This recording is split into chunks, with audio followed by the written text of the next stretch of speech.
afternoon, everybody. Thank you guys for joining me.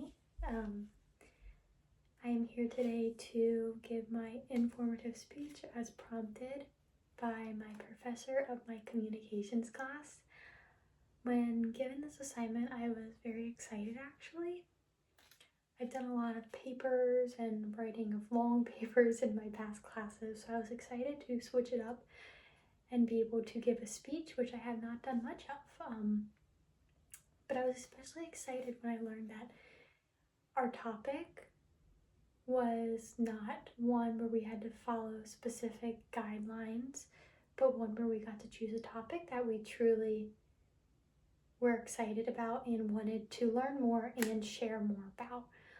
So when doing research and trying to discover what I wanted to give my speech on, I knew I needed to find a broad enough topic that allowed me to harvest a lot of research and have some strong main points with subpoints to support. But I also wanted to pick a topic that was of interest to me, that I felt I could do research and find good points on, but also have background knowledge and experience with to support it as well, so that I could feel like I'm speaking really from the heart and not just from research. So my original thought was social media. My generation has been brought up around social media. It's a part of our everyday life, whether it be various types of platforms. They all play a big part into my everyday life. I wake up and I go on social media, and before I go to bed, I'm watching social media. I hear a lot of different people speak every day, and I see a lot of different people's lives every day, and I learn that there are more people in this world than I thought there were every single day as I'm watching new people share their lives and experiences. Now, I believe that side of social media is harmless. I love social media for that aspect. I love getting to follow people who pertain to my common likings. I follow people because I like their outfits, or I like their positivity, or I like the food they show. I think their dog is cute. I think their house is adorable. And I just think their life is fun to watch. I believe following people for those reasons and thinking, oh, your outfit's cute, I want to go like that and get that, I think that's fine. But where I think it becomes harmful and social media begins to become a negative space is when social media begins to impact public opinions on the world, the country, your state, your town, and oneself. And that is what I will be speaking on today. So before I get into social media and its effects, I want to start with just kind of going over what social media platforms there are out there that are available to all and used by all as we look at these numbers. So first we have X, which used to be Twitter.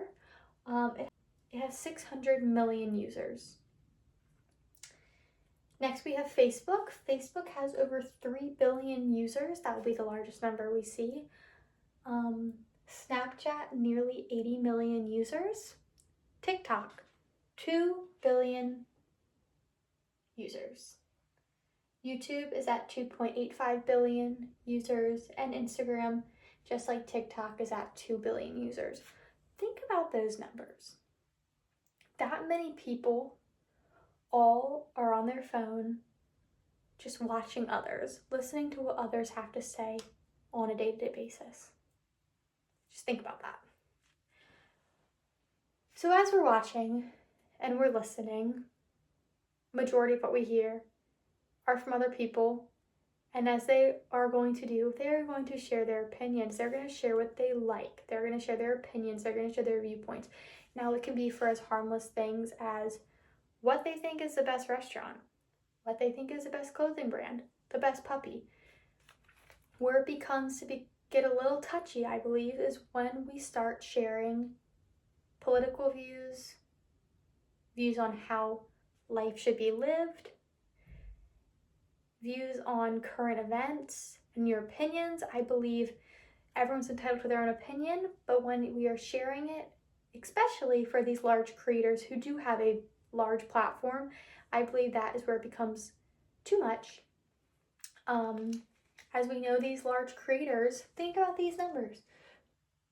There's 2 billion users on TikTok, and we see people, as I said, I chose this topic because I feel I have a good idea, as I'm a part of the community that does use social media, as my generation has been raised that way.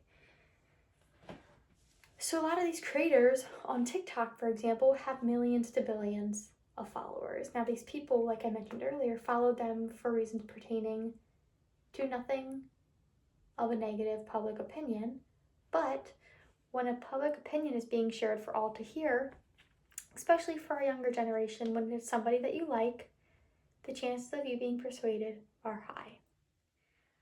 So before we get into a little bit more, I just want to revisit what a public opinion is and why it is so important. So public opinion is the depiction of what the public favors. Public opinions are present in everyday life, not even just social media, but in everything you do in your. Before I get into all my main points, I want to preview a little bit of what I will be touching on. I will be touching on the effect social media has on public opinions in terms of politics. I will be touching on the effect social media has on public opinion due to the media bias and false information being spread online. And I will be speaking on how public opinions of what your own life should look like can affect others and how they view their own lives. These social media platforms that we give these big creators, they have the opportunity to share whatever they would like. When given a platform like this, knowing you have so many people watching, you are going to be persuaded to want to share your beliefs in hopes to persuade all your viewers to join in. In regards, I am talking about politics. Was a blog posted in 2022 and they titled it "The Negative Impact of Social Media on Politics." Now, they made a statement saying that social media tailors feed to your prior likings. Therefore, it limits the dialogue and counterstatements that can produce counterstatements and other side beliefs. Now, I picked this statement because I found it very true. Social media does tailor to what you like. If you follow these 10 creators, they're going to show you 10 more creators like that. Now, like I mentioned earlier, you're following them for reasons that are not political. But when they begin to share this political is when you begin listening. And for our younger population who is heavily on these apps, it is hard when you are not educated to not want to believe your favorite creator who shares all the other information you enjoy to watch. The Law and Internet Foundation blog in 2022 from the same article also said that the younger population is our future, and our younger children struggle to tell true and good information from false and bad information. That as well is very true, and those both tie into my points that I made earlier. My next point that we are going to go into more is media bias. A large portion of social media is not true, and we all know that. I feel like my father always makes jokes saying, you know, social media is always right. Exactly, we know social media is not always right. Social media, most of what they are telling you is false because they can. When they have a large platform of younger viewers watching, you may not know wrong from right. The Southern Illinois University by Yu Ruling, as well as David Laser and James P. Bagro, and they titled this "The Bias in Social Media and Mainstream Media." They made a comment explaining more about media bias that I thought was very well said. They said, "The info being shared to those reading or watching can affect public opinion and decision making." I think that and decision making is very important, especially when talking about our younger generation, as they are getting to the age where they can vote, when their ears are just being flooded with, he says this, she says that, these are right, this is wrong, I believe you should follow this or this, chances are they might. At that young age, when you do not know right from wrong, you do not know what you believe yet, you're still finding out yourself. If that person that you love to watch on TikTok with 20 million followers says this, chances are you're going to want to believe them. Chances are you are going to want to believe them, which is a scary thing.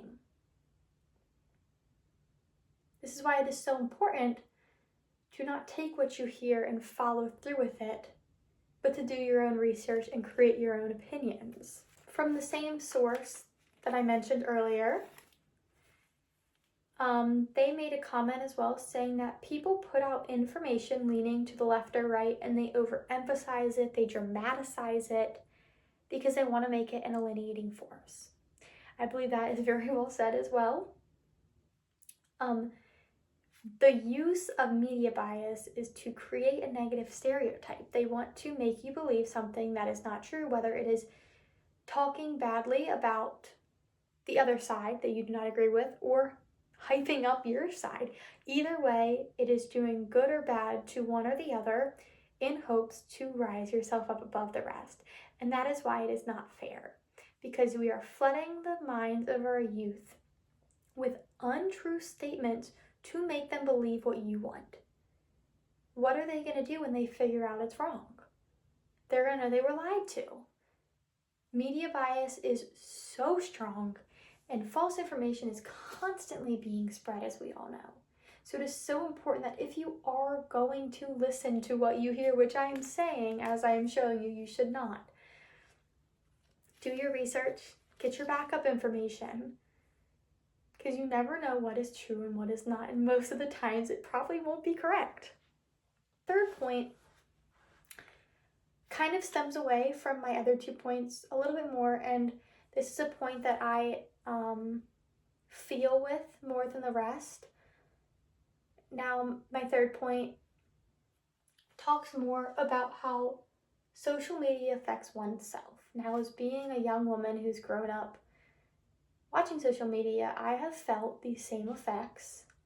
Luckily, they have not hit me hard as they have hit others, as I will get to at the end of this point. But social media creates this perfect look. These content creators are showing you what they want you to know and what they want you to think is normal. They're going to show the perfect angles of their body. They're going to show their house squeaky clean. They're going to show them eating the healthiest, cleanest food. They're going to show us them buying the most designer purse. They're going to show all that, but what they're not going to show is real life. And now, this then creates the mindset, especially in our youth, as I mentioned earlier. This is going to create that mindset of, oh, well, why do I not look like that? Why do I not have that? Why don't I wear that? Why don't I eat that? And that leads to more severe topics. As we all know, depression, mental health issues, that's where it all stems from, is that comparison, that self-doubt, that decrease in self-esteem. So the social media effects on self-esteem by Bergman in 2024 said, when you already feel like life is lacking, social media amplifies what other people have going on for them. They show the best part of lives and cause comparison. That is so well said. When you are feeling at your worst and you see somebody and their life looks like it's always the best, how is that going to make you feel? Especially our younger generation who is still learning more about themselves, learning about life, learning about what they have to offer, what life is going to provide for them. And when all they're seeing is quote unquote perfect, how is that going to make someone feel whose life is real and who they don't even realize that their life is just the same as that person with 20 million followers who's showing just the good stuff? We all could show the good stuff. But it's these people with these large platforms who show the good stuff, and it reaches a big targeted audience, and then it affects everybody.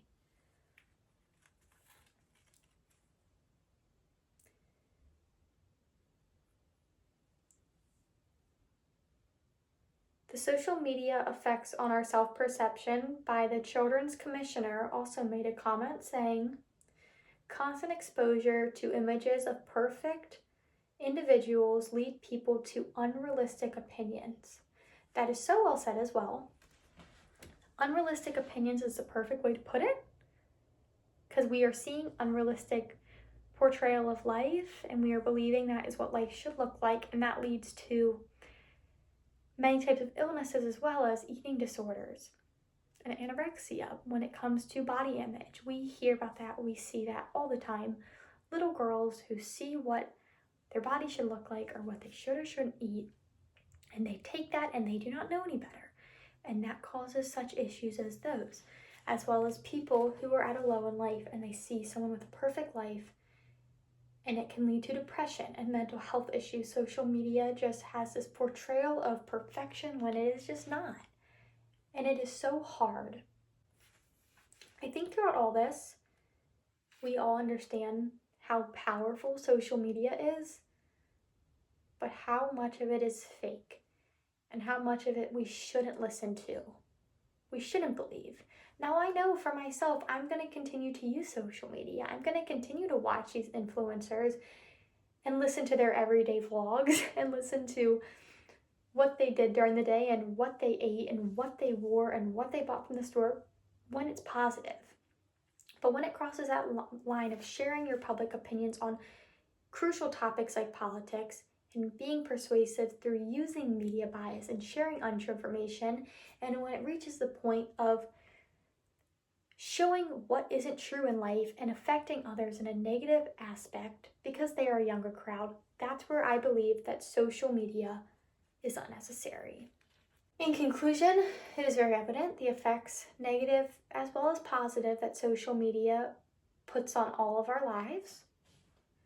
We just need to remember as a whole to stay true to ourselves, stay true to your own beliefs. Remember, social media is fake. Do your own research, make your own opinions, live your own life. Do not let social media turn you into a follower. Be your own person. Thank you guys.